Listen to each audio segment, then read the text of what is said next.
Face aux professionnels de la presse, le cadre de concertation des forces politiques de l'opposition a tenu à donner son point de vue sur l'actualité nationale. Dans un discours en point de gravité et d'urgence, le cadre de concertation a lancé un appel solennel à la nation.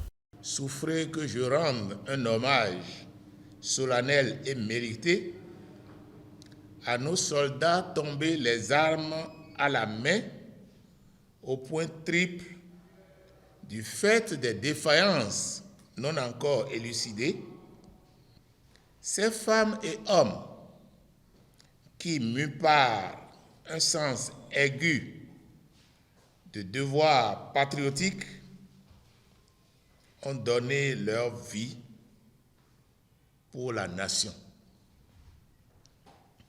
Leur sacrifice nous interpelle et nous rappelle que la sécurité et par voie de conséquence la paix dans notre pays dépend de notre capacité collective à agir avec courage et en synergie dans un élan de cohésion et d'unité nationale. Dans ce message, il appelle également au respect de la Constitution, à la justice sociale et à une transparence dans la gouvernance. Cela doit se traduire par la justice sociale et la transparence dans la gouvernance des affaires publiques. Cela impose le respect de nos règles préétablies, voire constitutionnelles, tant par le citoyen lambda que par les dirigeants de nos institutions constitutionnelles qui doivent avoir constamment à l'esprit qu'on ne va pas dans une institution si prestigieuse pour s'enrichir.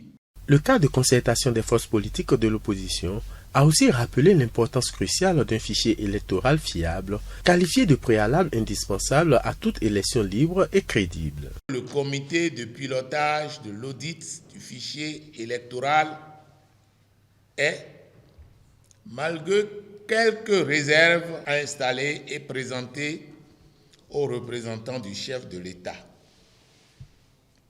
Il doit se mettre au travail et donner des résultats probants d'ici à mai 2025.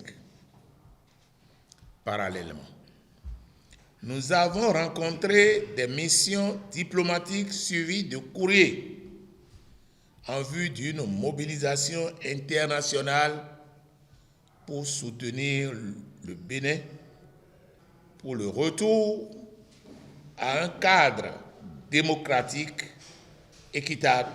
Pour le cadre de concertation, ce plaidoyer va au-delà des intérêts partisans. Il reflète une détermination à restaurer la crédibilité des institutions et à répondre aux attentes d'une population en quête de justice et d'équité.